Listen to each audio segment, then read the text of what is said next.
Chapter 16. Another goodbye. It was in the cold bleakness of February that the Army recruiters from the War Department arrived in Topaz. I wonder where they've come now, Mother asked. I thought the Army wasn't accepting Nisei because of their ancestry. That's right, they weren't, Ken explained. But now the Secretary of War says they want to form a special all Nisei combat team. But why? Yuki wondered. Why can't they join up just like everybody else? We'll find out if we can go to the mass meeting tonight, Father said, studying the camp newspaper. It says questions will be answered by the recruiters at Dining Hall 32. The Army recruiter, who stood in front of the group, was handsome in his neatly pressed uniform and his sun-bleached hair. He told them how the president felt that all loyal Americans, regardless of race, should be permitted to exercise their responsibilities as citizens. Why didn't he say that before we got evacuated? The voice asked. But the recruiter went on, explaining why the Army felt a volunteer all-Nisei unit would be successful. As a special unit, they would stand out, he told them. They wouldn't simply be additional manpower dispersed throughout the regular Army, but they could prove their loyalty as a special group in a very dramatic way. Some people were nodding, but others were shaking their heads. The room was filled with a murmur of voices as people agreed or disagreed with the recruiter. Questions rained down on him from all directions. How do we know the Nisei unit won't simply be used as cannon fodder and sent to the most dangerous zones? Someone asked. Why isn't the Army forming an all-German and all-Italian units? Another pressed. They're enemy countries too. Why should our boys be asked to fight for a country that has put them behind barbed wire? An elderly voice questioned. Yuki was startled to see that it was Mr. Toda who had spoken. I'd volunteer if I could serve like any other American, one boy said, while another favored the Army plan. It's a good way to prove our loyalty once and for all, he said. I'll volunteer. Yuki listened nervously as the voices grew heated with excitement.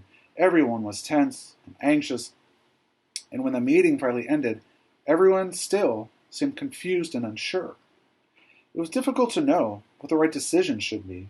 The people were filtering out of the hall, still discussing the pros and cons of the idea that had been put to them by the recruiter. Mr. Toda caught up with Yuki and her parents and walked with them to the fire break. Well, what do you think? He asked Father anxiously. What are the boys to do? Father was silent for a while, and then he spoke, slowly. Each man must decide for himself, Toda-san, he said. It is a difficult decision to make, but if I were young and a citizen of this country, I think I would do as my country asked. I think I would volunteer. Even though your country put you behind barbed wire and treated you as an enemy prisoner first, Mr. Toda pressed. Father nodded. Even so, he said, it is true this country has made a terrible mistake in turning its citizens without even a fair trial, but now it is asking for help, and there isn't time to waste. Yes, I think if I had to choose, I would go. In spite of everything, I would have to make that decision. Mr. Toda shook his head and stopped as they came to the fire break where he would turn south and the Sakanes to the north. You're a good man, Sakane-san, he said. You are wise and brave, and your heart holds no bitterness. Mine, alas? Well, it is a problem that tears at the soul, and I'm glad it's a decision I do not have to make. He wished them a good night then and shuffled slowly in the darkness toward his own block. Poor Mr. Toda, Mother said. Mr. Toda, who had always been so strong and sure of himself, seemed confused and bewildered by everything that had happened since the war broke out. He was torn between two loyalties. He could no longer feel proud to be a Japanese, and yet he could not become an American because a law forbade it. He was like a ship cast adrift with no ocean to sail and no safe harbor to turn to. Yuki looked at Father now and asked her own question that had been troubling her since the meeting began. Papa, she said, taking his arm, do you want Ken to volunteer? Father was silent and had no ready answer, as he did for Mr. Toda. Do you? Yuki asked again. I want Ken to do whatever he feels he should do, Father said. It's a decision he must make for himself. Yuki turned then and looked at Mother, but she didn't have to ask what she felt. She could tell by the sad look on Mother's face that she didn't want Ken to go. By the time they had reached their barrack, Father was talking about the coal shortage that was facing the camp. But it was really of Ken and not the coal that each of them was thinking. Even after Yuki had crept into her small, cold cot near the window, she couldn't stop thinking about the army recruiter and what he had said. She thought of what Father had said too, but she wasn't at all sure that she agreed with him. She closed her eyes tight and tried to put herself inside Ken's skin. Would she have the courage to volunteer? She curled her toes and shuddered at the thought of going to war and killing other people. Of course, she couldn't do that, and she didn't want Ken to either. She wished he would hurry home so she could tell him so. But long after Yuki had gone to sleep, Ken was still out talking with his friends and thinking his own turbulent thoughts. In the morning, Yuki saw that Ken's bed hadn't even been slept in. "I'm afraid he and his friends have much to think about," Mother said, looking worried. When at last Ken did come home, his mind was made up. "Jim and I are volunteering," he said. "We've decided it's the right thing to do. It's the only way we can prove we're as loyal as any other American." "What about school?" Yuki asked immediately. "I thought you were going out to college. How will you ever become a doctor?" "College will have to wait," Ken said briefly. "There comes a time when you have to stand up and be counted for what you believe in, and I've got to go." Ken looked anxiously at Mother and Father, not quite sure what their reaction would be, for he knew Jim's father was dead set against the whole idea. Father, however, had already put out his hand.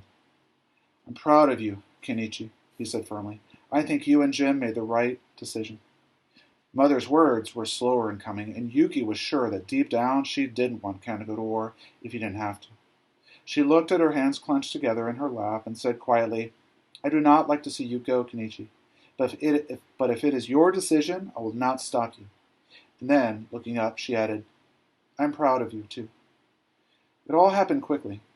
The army had reached inside the barbed wire fence and took Jim and hundreds of other young men who had decided to volunteer. When their papers were processed and clearances issued, the volunteers were ready to leave for basic training camp in Shelby, Mississippi.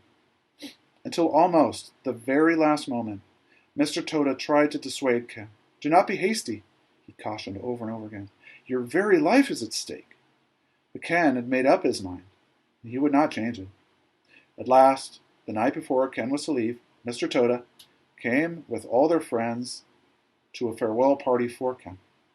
He took Ken aside and said simply, "Do you know, Kenichi, I believe you boys are doing what is right. Someday all the Nisei are going to be proud and grateful for what you were doing. You were right, and I was wrong." It was a great admission for the strong-willed old man. Ken looked pleased. "Thanks, Mr. Toda," he said, grinning. "I'll remember what you said." Yuki looked admiringly at her older brother. He seemed strong and brave and somehow suddenly grown up. The bitterness inside of him appeared to have burned away, and it was as though he had finally found himself again. "When you do what you know is right," Father explained, "you find a dignity in yourself that makes you a happy person." "Uh-huh," Yuki mused. "I guess Ken grew up." There was something different about him, and although in some ways he seemed farther from her than in the days when they used to wrestle all over the floor in Berkeley, still he seemed closer to her now in an entirely different sort of way.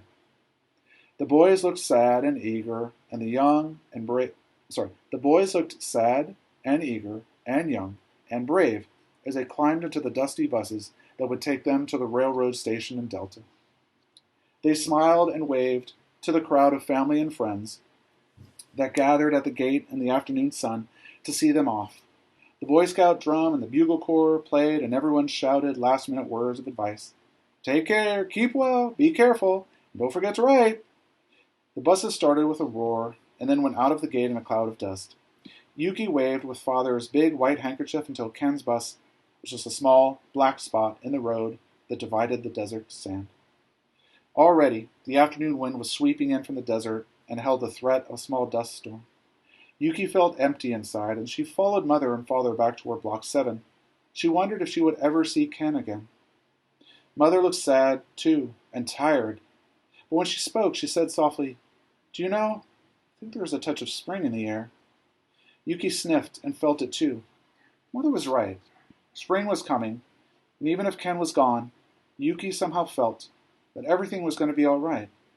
Not just for Ken, but for all of them.